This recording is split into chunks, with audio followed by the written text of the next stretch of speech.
पवारांनी अमोल कोल्हेंच्या निवासस्थानी भेट दिलेली आहे आणि त्यावेळीच अतुल बेनकेंनी त्यांची भेट घेतली आहे.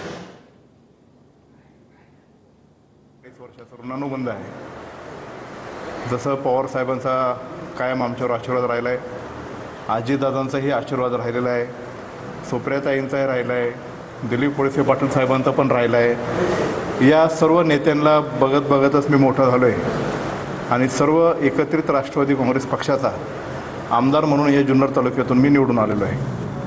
आपल्याला माहीत असेल की जेव्हा राष्ट्रवादी काँग्रेस पक्षामध्ये जे काही स्थित्यंतर झाली, मी तब्बल 6 महिने माझ्या तटस्थच्या भूमिकेमध्ये होतो आणि नेमकी पवार साहेबांबरोबर जायचं का दादांबरोबर जायचं हा माझ्या मनामध्ये प्रश्न कायम घोळत होता.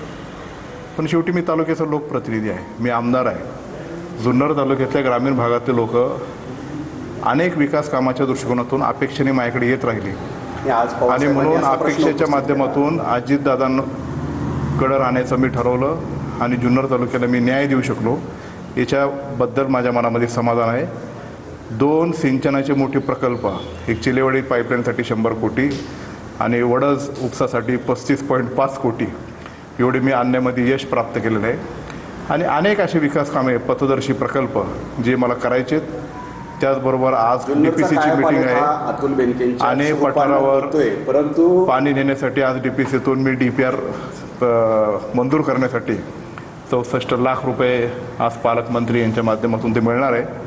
मला अनेक पठाराचे जे 4 गावं जे तहानलेले आहेत तिथं पण पाणी न्यायचं आहे आणि त्याच्याकरता मला दादा एवढे मोठ्या प्रमाणात मदत करत आहेत, तर ते जुन्नर तालुक्याच्या हितासाठी मला ते काम करणं गरजेचं आहे. आत्ता अतुल बेनके अजित पवार गटात आहेत की शरद पवार गटात आहेत? माझी राजकीय भूमिका मी याआधीच स्पष्ट केलेली आहे आणि त्याचा उल्लेख मी केलेला आहे.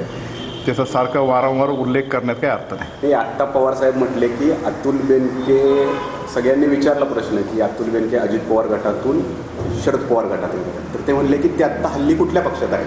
असा शरद पवारांनाही प्रश्न पडला आहे की अतुल बेनके नेमके कोणत्या पक्षात आहेत? मी राष्ट्रवादी काँग्रेस पक्षामध्ये आहे. कुठल्या काय म्हणजे जो राष्ट्रवादी काँग्रेस पक्ष आहे की तुतारी? हे बघा, मी अजितदादांच्या नेतृत्वाखाली राष्ट्रवादी काँग्रेस पक्षामध्ये काम करतोय.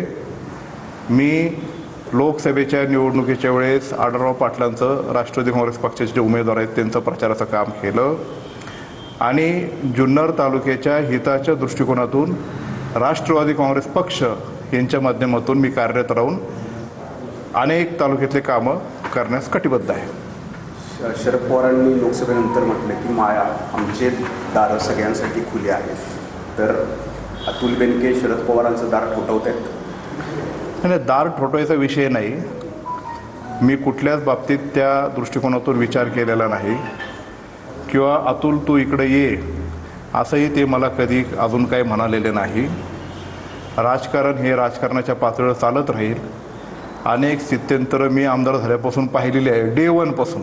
तुम्ही पण सगळ्यांनी पाहिलेली आहे. जे महाराष्ट्राच्या 50 वर्षाच्या राजकारणात जेवढी घडली नसेल तेवढी या पंचवार्षिकमध्ये घडली. अजूनही काही स्थित्यंतर होतील याच्याबद्दल माझ्या मनामध्ये काही कल्पना नाही आणि काही सांगूही शकत नाही.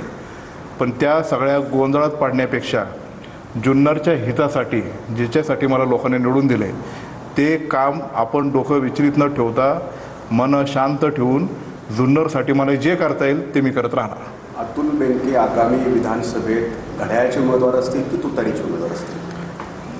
कसं आहे, विधानसभेच्या निवडणुकीला अजून 1.5-2 महिन्याचा टाईम आहे. त्या विधानसभेच्या निवडणुकीच्या वेळेस सामोरं जात असताना काही होऊ शकतं, काही म्हणजे काही. त्याच्यावर आत्ता लगेच भाष्य करण्यात काय अर्थ आहे का?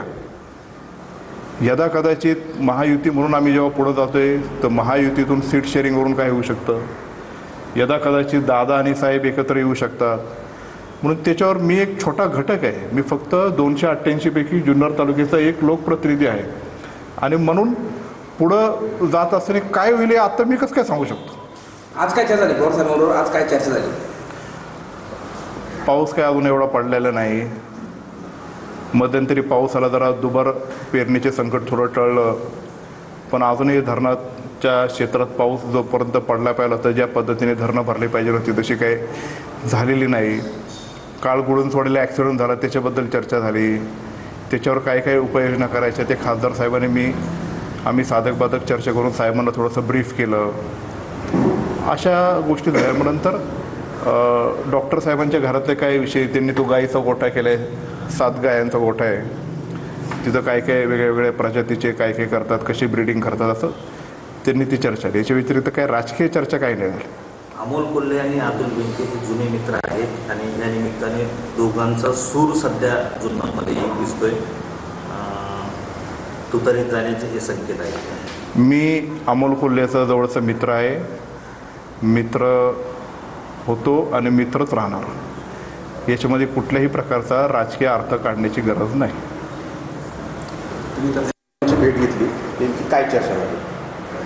नाही, चर्चा काही नाही झाली, पण पवारसाहेब आता जुन्नर तालुक्यामध्ये येत आहेत. तर पक्षातही असं